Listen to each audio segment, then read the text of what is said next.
Hello, this is Ania Lian from Australia, and welcome again to our video. And today we will learn some more about how people communicate with others through writing and how different structures they use in order to make this communication more efficient.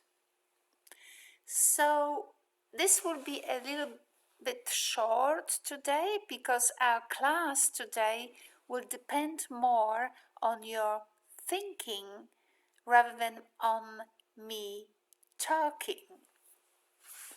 Okay, so what do we know? Let's have a look at what we know already. Do you know what it is? Do you know what is this? So if I click here,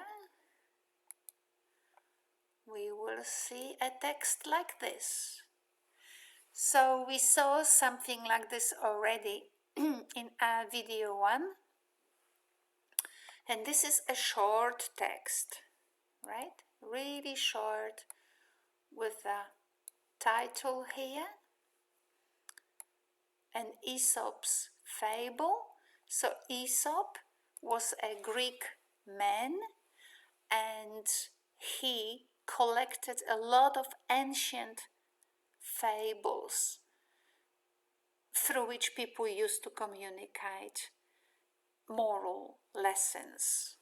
So anyway, we have a fable here which was transmitted orally so that people could remember, and as a result it had to be short and very much to the point.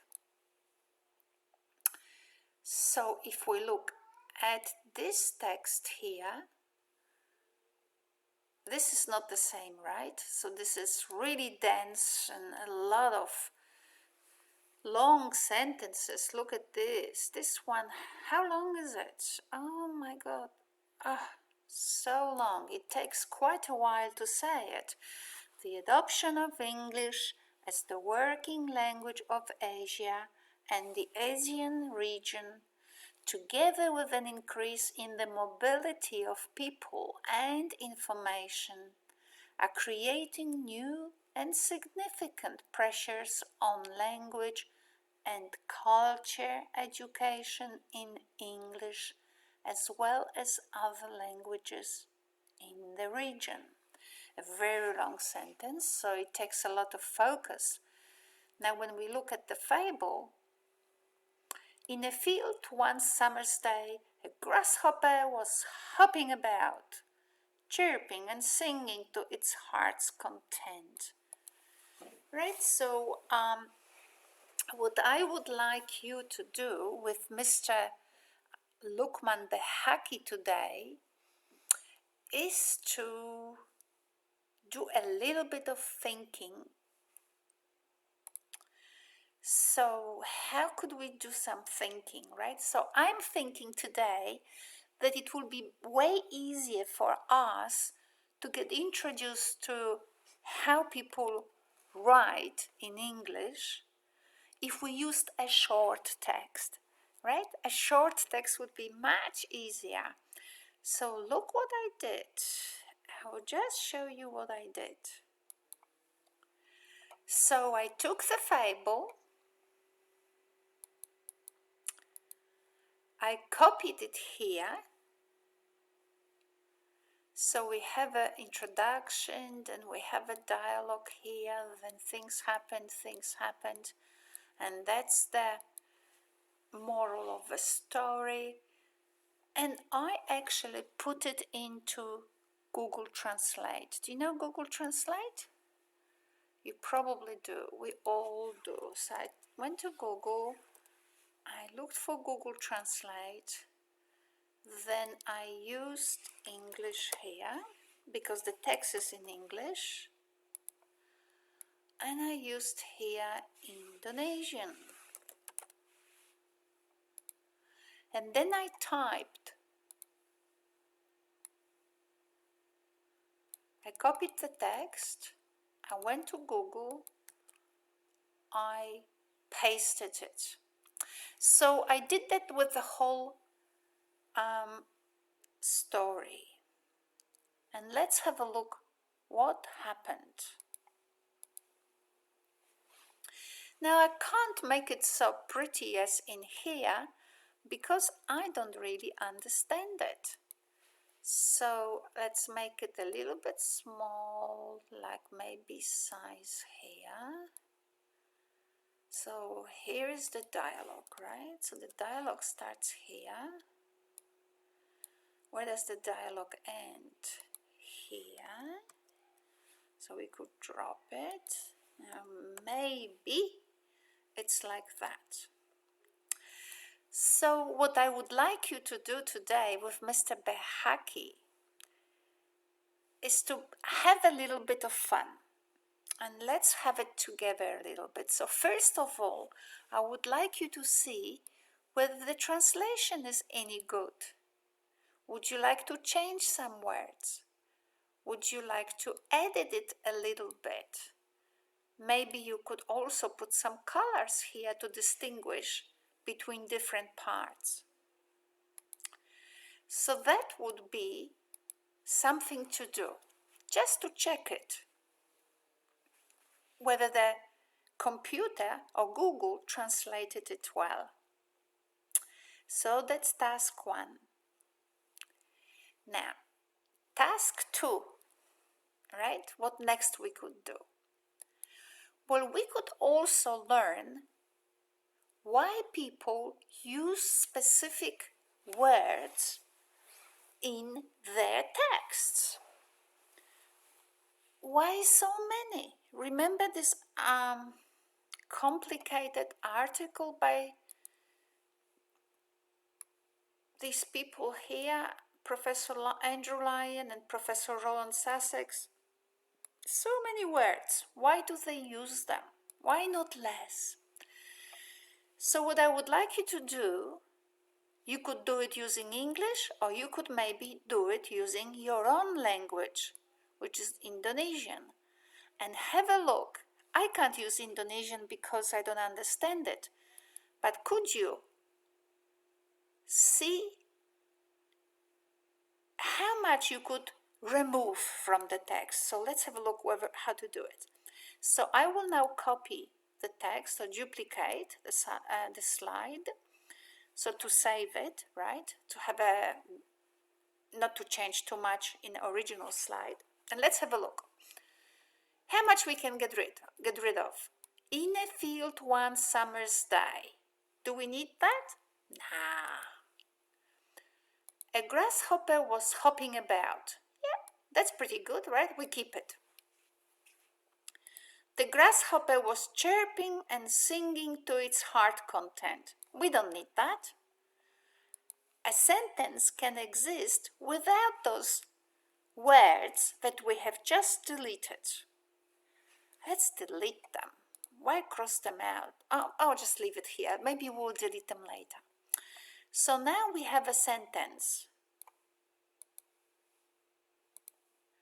A grasshopper was hopping about. That's a pretty good sentence. It has a noun and it has a verb. We're happy with that, right? We don't need any of that fluff, that decoration. In a field one summer's day, chirping and singing to its heart's content. Remove it. Okay. We're removing all of that to find out why the author put it there. Maybe it was not needed. Let's have a look. An ant passed by. Do we need it? Yeah. Why?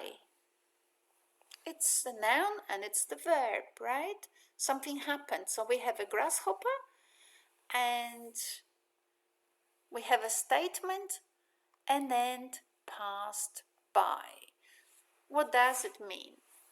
It means that close to the grasshopper there was an ant, just passing by the grasshopper. That's good enough. All right, so we keep it.